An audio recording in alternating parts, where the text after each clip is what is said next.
حسام وجدان کا بچہ ہے تمہارے پیٹ میں، کسی چھوٹے موٹے ہاسپٹل میں نہیں ہوگا۔ وہ اس کے پیٹ پر ہاتھ پھیرتے بولا تھا۔ بولو کتنے پیسے چاہیے اس بچے کو دنیا میں لانے کے لیے؟ کچھ 1000 روپے دے دیں۔ بس وہ آنکھوں میں نمکین پانی لیے ہوئی تھی۔ یہ میرا وارث ہے، اگر اس کو مارنے کا سوچا بھی تو جان لے لوں گا۔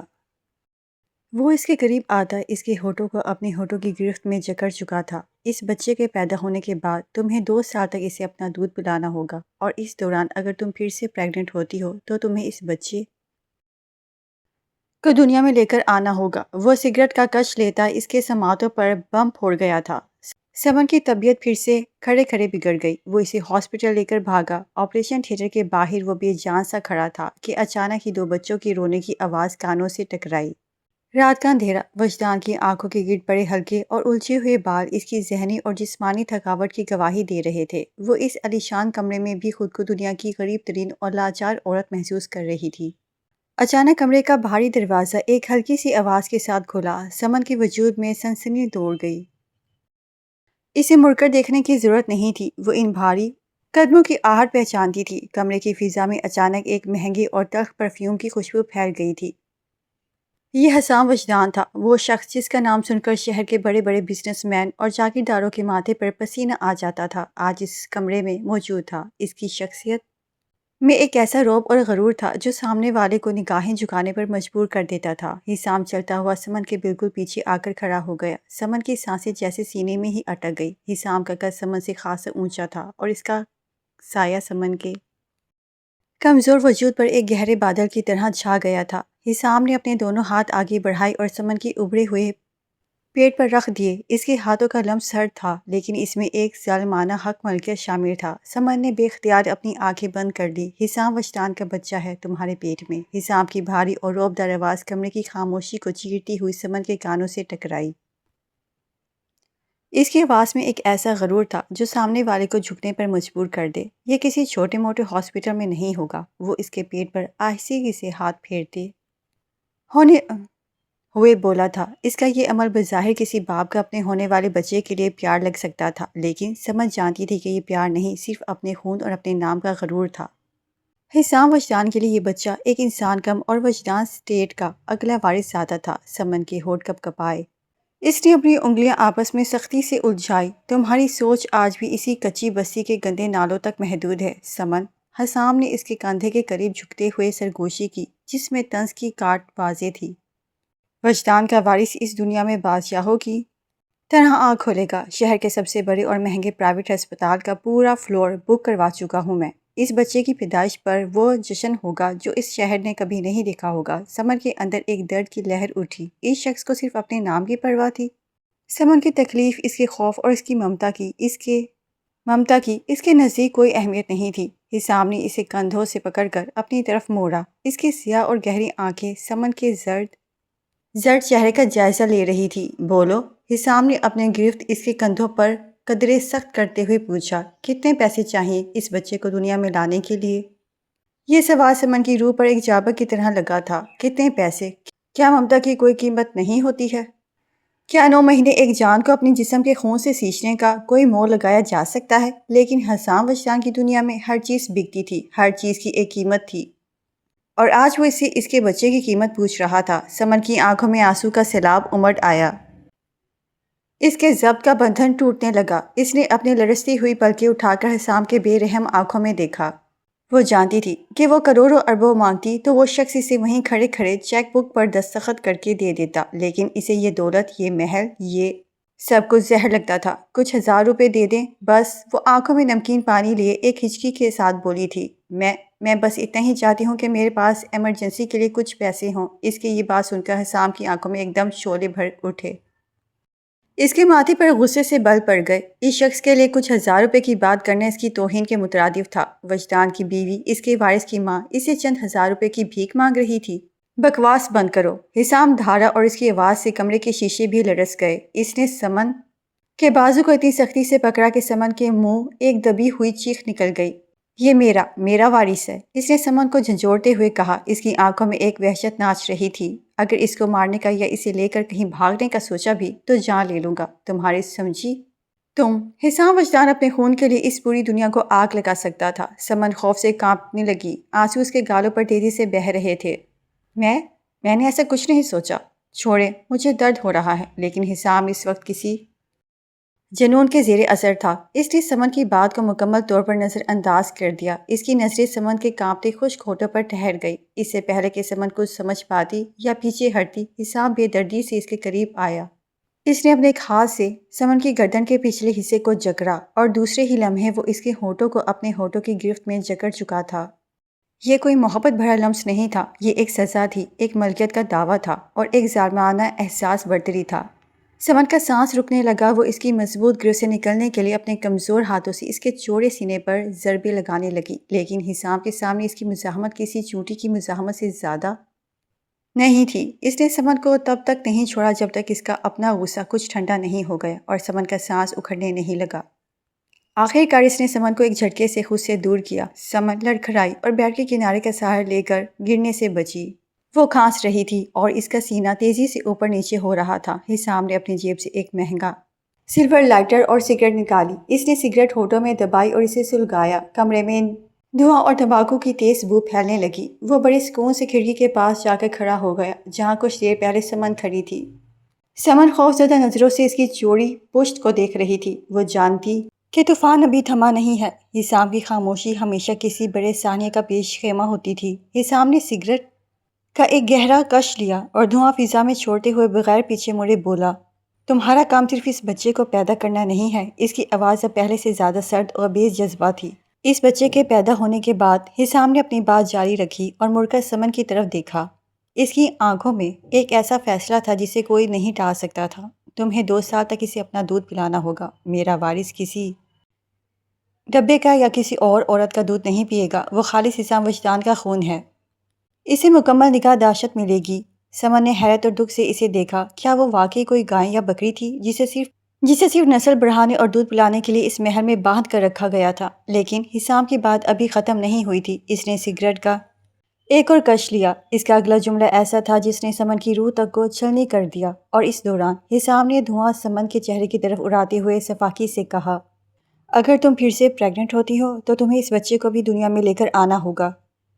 کوئی اسقاط حمل نہیں، کوئی دوائیاں نہیں، کوئی حلیے بہانے نہیں۔ مجھے وجدان اسٹیٹ کے لیے ایک بڑی نسل چاہیے اور تم وہ نسل مجھے دو گی۔ وہ سگریٹ کا کش لیتا اس کی سماعتوں پر بم پھوڑ گیا تھا۔ کمرے میں جیسے موت کا سناٹا چھا گیا۔ سمن کو لگا جیسے اس کے کان بجنے لگے ہیں۔ اس کے دماغ میں حسام کے الفاظ کسی ہتھوڑے کی طرح برس رہے تھے۔ تمہیں اس بچے کو بھی دنیا میں لانا ہوگا۔ کیا اس کے جذبات، اس کے جسم کی تکلیف، اس کی روح کے زخموں کی کوئی وقت نہیں تھی؟ حسام وجدان نے اسے ایک جیتی جاگتی لڑکی سے محض ایک پیداواری مشین میں تبدیل کر دیا تھا، ایک ایسی مشین جسے بس بچے پیدا کرنے اور انہیں پالنے کے لیے استعمال کیا جانا تھا۔ سمن کی آنکھوں کے سامنے اندھیرا چھانے لگا، زمین اس کے پیروں تلے سے کھسکتی ہوئی محسوس ہوئی، اس کے کانپتے ہوئے ہاتھ بیڈ کی چادر سے پھسل گئے۔ حسام کے سگریٹ کا دھواں اسے اپنے گلے میں پھندا بنتا ہوا محسوس ہو رہا تھا۔ اس نے گہری سانس لینے کی کوشش کی لیکن آکسیجن جیسے اس کمرے سے ختم ہو چکی تھی۔ وہ اس کے پیٹ پر ہاتھ پھیرتے بولا تھا، بولو کتنے پیسے چاہیے؟ الفاظ اس کے دماغ میں گونج رہے تھے اور اس گونج کے ساتھ سمن کے اعصاب نے جواب دے دیا۔ وہ کھڑے کھڑے وہیں بیڈ کے پاس فرش پر ڈھیر ہونے لگی، جبکہ حسام جو ابھی تک اپنے غرور کے نشے میں تھا، اس گرتے ہوئے وجود کو دیکھ کر ایک لمحے کے لیے اپنی جگہ پر جم سا گیا۔ سمن، یہ کیا ڈرامہ ہے؟ حسام نے پہلے تو اسے ایک حقارت امیز نظر سے دیکھا۔ اسے لگا کہ شاید وہ ہمیشہ کی طرح اس کی شرائط سن کر ہمدردی سمجھنے کے لیے بے ہوش ہونے کا ناٹک کر رہی ہے۔ وہ اپنی جگہ سے 1 انچ تک نہ ہلا، سگریٹ کا آخری کش لے کر اسے ایش ٹرے میں مسلا، لیکن جب سمن کا سر فرش پر لگے قیمتی لکڑی کے فریم سے ٹکرایا تو حسام کے سینے میں جیسے کوئی چیز ٹوٹی۔ سمن، اس کی آواز میں اب رعب نہیں بلکہ ایک انجانا سا خوف تھا۔ وہ ایک ہی جوس اس کے پاس پہنچا۔ سمن فرش پر بے جان پڑی تھی، اس کا زرد چہرہ سفید پڑ چکا تھا اور ماتھے پر پسینے کی باریک بوندیں چمک رہی تھی۔ اس کے ہاتھ ابھی بے ہوشی میں بھی اپنے پیٹ پر تھے، جیسے وہ بے حواس تھی، جان کی حفاظت کر رہی ہو، جس کے بارے میں حسام ابھی چند لمحے پہلے کسی سوداگر کی طرح بات کر رہا تھا۔ آنکھیں کھولو سمن، اٹھو۔ حسام نے اسے کندھوں سے پکڑ کر اٹھایا اور بیڈ پر لٹایا۔ اس کے ہاتھ لرز رہے تھے۔ یہ وہ حسام وجدان نہیں تھا جو ابھی چند منٹ پہلے اپنی حاکمیت جتا رہا تھا۔ اس نے فوراً انٹرکام اٹھایا، خان، گاڑی نکالو ابھی اور ڈاکٹر زویا کو کال کرو کہ ہم ہسپتال پہنچ رہے ہیں، ایمرجنسی ہے۔ اس کی آواز پوری حویلی میں گونج اٹھی۔ ملازمین کی دوڑیں لگ گئی۔ حسام نے سمن کو اپنی مضبوط باہوں میں اٹھایا۔ اس کا وزن اسے آج پہلے سے کہیں زیادہ کم محسوس ہو رہا تھا۔ اسے پہلی بار احساس ہوا کہ ان 9 مہینوں میں اس نے سمن کو کتنا توڑ دیا تھا۔ وہ اسے ایک شاہانہ قید میں تو رکھے ہوئے تھا، لیکن اس کی روح فاقوں پر تھی۔ گاڑی کی پچھلی نشست پر سمن کا سر حسام کی گود میں تھا۔ وہ بار بار اس کے چہرے کو تھپتھپا رہا تھا۔ سمن، ہوش کرو، میں نے ابھی بات پوری نہیں کی تھی، تم اتنی جلدی ہار نہیں مان سکتی۔ وہ بڑبڑا رہا تھا، شاید خود کو یقین دلا رہا تھا کہ اسے صرف اپنی وارث کی فکر ہے، سمن کی نہیں، لیکن اس کے دل کی دھڑکنیں کچھ اور ہی کہانی سنا رہی تھی۔ تیز چلاؤ گاڑی خان، اگر میری بیوی یا بچے کو کچھ ہوا تو میں تمہاری جان لے لوں گا۔ حسام ڈرائیور پر دھاڑا۔ صاحب، ٹریفک بہت زیادہ ہے، ڈرائیور نے کانپتی آواز میں جواب دیا۔ مجھے کوئی بات نہیں سننی، فٹ پاتھ پر چڑھاؤ یا سگنل توڑ دو، مجھے 5 منٹ میں ہاسپٹل پہنچنا ہے۔ شہر کی سڑکوں پر حسام وجدان کی کالی لینڈ کروزر تیزی سے دوڑ رہی تھی۔ ہسپتال کے دروازے پر پہنچتے ہی اس نے سمن کو اٹھایا اور اسٹریچر کا انتظار کیے بغیر اندر کی طرف بھاگا۔ ڈاکٹر کہاں ہیں سب؟ اس کی آواز ہسپتال کے کوریڈور میں گونجتی چلی گئی۔ نرسیں اور وارڈ بوائز فوری طور پر حرکت میں آ گئے۔ ڈاکٹر زویا، جو وجدان خاندان کی خاندانی مولش تھی، بھاگتی ہوئی آئی۔ حسام، اسے یہاں لٹاؤ، کیا ہوا ہے؟ ڈاکٹر زویا نے سمن کی نبض چیک کرتے ہوئے پوچھا۔ پتہ نہیں، ہم بات کر رہے تھے اور یہ اچانک حسام کے الفاظ ادھورے رہ گئے۔ وہ یہ نہیں بتا سکتا تھا کہ وہ بات نہیں بلکہ اس کی روح پر ضربے لگا رہا تھا۔ اس کا بی پی بہت لو ہے اور ہارٹ بیٹ بھی غیر مستقیم ہے، ہمیں اسے فوری طور پر آپریشن تھیٹر لے جانا ہوگا۔ کیس کمپلیکیٹڈ ہو رہا ہے، ڈاکٹر زویا نے سنجیدگی سے کہا۔ سمن کو اسٹریچر پر ڈال کر آپریشن تھیٹر کی طرف لے جایا جانے لگا۔ حسام اس کے ساتھ ساتھ چل رہا تھا۔ اس نے سمن کا ٹھنڈا ہاتھ تھام رکھا تھا۔ جب آپریشن تھیٹر کے باہر دروازہ بند ہونے لگا تو ایک نرس نے اسے اندر جانے سے روک دیا۔ سر، آپ یہاں انتظار کریں۔ حسام وہیں ٹھٹک کر رہ گیا۔ وہ شخص جو پوری دنیا کو اپنے اشاروں پر نچاتا تھا، آج ایک سفید دروازے کے باہر بے بس کھڑا تھا۔ کوریڈور میں سناٹا تھا، صرف دیوار پر لگی گھڑی کی ٹک ٹک حسام کے ساتھ پر ہتھوڑے برسا رہی تھی۔ وہ دیوار سے ٹیک لگا کر کھڑا ہو گیا۔ اس کے مہنگے سوٹ پر سمن کے آنسو کے داغ تھے اور ہاتھوں پر اس کے پسینے کی نمی تھی۔ کچھ 1000 روپے دے دیں، وہ سمن کی دبی ہوئی اور لرزتی ہوئی آواز اس کے کانوں میں دوبارہ گونجی۔ حسام نے اپنی بند مٹھیاں دیوار پر ماری۔ کیوں؟ وہ غصے اور دکھ کے ملے جلے جذبات سے چلایا۔ تم اتنی کمزور کیوں ہو سمن؟ میں نے تمہیں دنیا کی ہر آسائش دی، پھر تم نے چند 1000 روپے کیوں مانگے؟ کیا تم مجھے یہ جتانا چاہتی تھی کہ میں تمہارا شوہر نہیں، تمہارا خریدار ہوں؟ وہ کوریڈور میں دیوانہ وار ٹہلنے لگا۔ ہر گزرتا منٹ ایک سال کے برابر لگ رہا تھا۔ اس نے ایک سگریٹ نکالی، لیکن پھر اسے یاد آیا کہ یہ ہسپتال ہے۔ اس نے غصے میں سگریٹ مسل کر فرش پر پھینک دی۔ اسے یاد آیا کہ وہ سمن کے قریب گیا تھا، اس نے اسے ڈرایا تھا، اس پر شرائط تھوپی تھی۔ اسے لگا تھا کہ طاقتور ہے، لیکن اس وقت وہ خود کو دنیا کا سب سے حقیر انسان محسوس کر رہا تھا۔ اگر اسے کچھ ہو گیا تو؟ یہ سوال اس کے دماغ میں بار بار آ رہا تھا۔ اگر وارث نہ رہا؟ لیکن اس بار اس کے دل نے ایک الگ جواب دیا۔ وارث نہیں، اگر سمن نہ رہی تو؟ اس نے فوراً اس خیال کو جھٹک دیا۔ نہیں، اسے سمن سے محبت نہیں تھی، وہ تو بس ایک ذریعہ تھی خاندان کا نام آگے بڑھانے کا۔ لیکن پھر اس کے سینے میں وہ تڑپ کیوں تھی جو اسے سانس لینے نہیں دے رہی تھی؟ کئی گھنٹے گزر گئے۔ ہسپتال کا عملہ خاموشی سے ادھر ادھر گزر رہا تھا، لیکن کسی کی بھی ہمت نہ ہوئی کہ وہ حسام وجدان سے آنکھیں ملا سکے۔ اس کی شخصیت سے جھلکتا غصہ اور کرب واضح تھا۔ اچانک آپریشن تھیٹر کے اوپر لگی سرخ لائٹ بجھ گئی۔ حسام کے قدم خود بخود دروازے کی طرف بڑھے۔ اس کا دل اس کے سینے کی پسلیوں سے ٹکرا رہا تھا۔ دروازہ کھلا اور ڈاکٹر زویا باہر نکلی۔ ان کے چہرے پر تھکن تھی، لیکن آنکھوں میں ایک عجیب سی چمک تھی۔ حسام کے منہ سے کوئی لفظ نہ نکلا، اس کی آنکھیں سوالیہ نشان بنی ہوئی تھی۔ مبارک ہو حسام، ڈاکٹر زویا نے ایک لمبا سانس لیتے ہوئے کہا۔ ابھی وہ اپنی بات مکمل بھی نہ کر پائی تھی کہ اندر سے ایک باریک اور تھکی آواز ابھری، ایک بچے کی رونے کی آواز۔ حسام کی آنکھیں پھیل گئی۔ اس رونے کی آواز اس کے چہرے پر ایک عجیب سی فاتحانہ مسکراہٹ آنے ہی والی تھی کہ ایک اور آواز بلند ہوئی، بالکل ویسی ہی لیکن تھوڑی زیادہ بلند۔ حسام وجدان ساکت رہ گیا۔ 2 آوازیں، 2 بچوں کے رونے کی آوازیں۔ ڈاکٹر، اس کی آواز سرگوشی جیسی تھی۔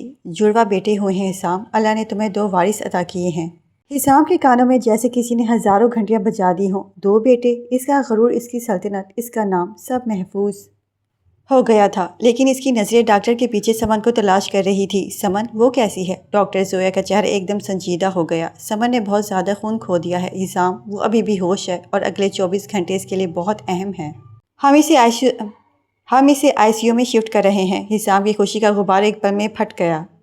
دو وارث تھے، لیکن ان وارثوں کی ماں زندگی اور موت کی کشمکش میں تھی۔ وہ بے جان سا کوریڈور کی کرسی پر بیٹھ گیا۔ اسے اپنے کانوں میں سمن کی آواز پھر سنائی دی۔